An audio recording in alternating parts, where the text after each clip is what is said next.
Le temps presse, évitons le stress. Oh non, on décompresse. Bienvenue dans les news de Madame Mathieu.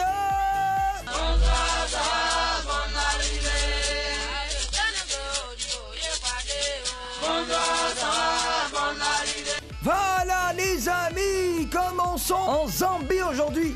Étudiantes, ne soyez pas trop sexy. Les étudiantes d'université de Lusaka en Zambie avaient l'habitude de s'habiller sexy pour aller à la bibliothèque.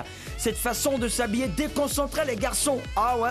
Pour régler le problème, les responsables de l'université ont collé une affiche dans la bibliothèque sur laquelle on peut lire: nous avons remarqué que certaines étudiantes s'habillent à moitié nues lorsqu'elles utilisent la bibliothèque. Une situation qui dérange les étudiants. Nous conseillons donc aux étudiantes de s'habiller modestement en utilisant les installations universitaires. La modestie est la voie à suivre. Mais j'ai dit, oh, les garçons là, ils vont à la bibliothèque pour étudier ou bien c'est pour regarder autre chose? Ah, les vieux aussi, hein, vous savez que quand il y a des bandits, il faut faire attention. Merci pour le conseil en tout cas. Insolite, punition d'enfant 2.0.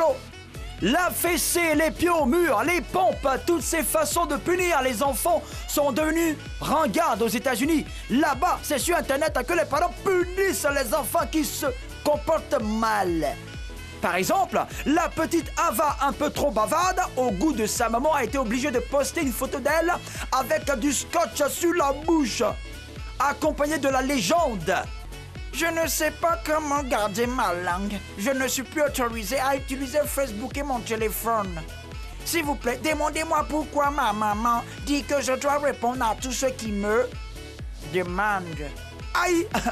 Donc, c'est ça qui est punition là. Nous, à notre époque là, on nous frottait avec du piment et on nous mettait au soleil, on nous chicotait, bottait, frappait. La vie a changé, oh! Ah. Inconscience, il a chaud, alors il ouvre la porte de l'avion. Hein? Un jeune Chinois de 25 ans était dans un avion. Brusquement, il a commencé à s'énerver parce qu'il disait qu'il avait trop chaud. Pour se rafraîchir, il a ouvert une des issues de secours de l'appareil. C'est juste après l'atterrissage qu'il a actionné l'ouverture de la porte, ce qui a déclenché le toboggan d'évacuation. Il faisait tellement chaud dans l'avion, j'ai juste abaissé la poignée de la fenêtre qui se trouvait devant moi. Quand la porte est tombée, j'ai paniqué. A expliqué l'inconscient au South China Morning Post. Le jeune homme a été placé en garde à vue pendant 15 jours et condamné à payer une amende de 9 000 €, environ 5,8 millions de francs CFA, pour couvrir les frais de la compagnie aérienne. Mon gars, toi aussi, hein? Décidément.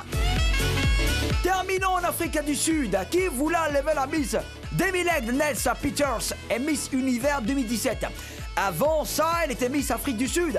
Et elle dit que des hommes ont tenté de l'enlever en Afrique du Sud. J'ai été menacé par des hommes armés d'un fusil un mois après avoir gagné le titre de Miss Afrique du Sud.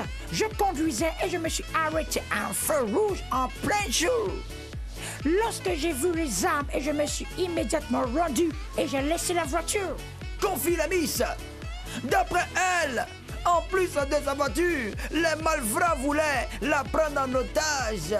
Mais forte de ses cours d'autodéfense, la Miss a frappé un des agresseurs à la gorge avant de s'enfuir. Alors, elle est zo, mais elle sait se défendre aussi, hein, les gars. Voilà. C'est tout, le temps presse, évitons le stress. Alors, on décompresse. C'était les news de Madame Mathieu. Bonsoir, ça va, bonne arrivée.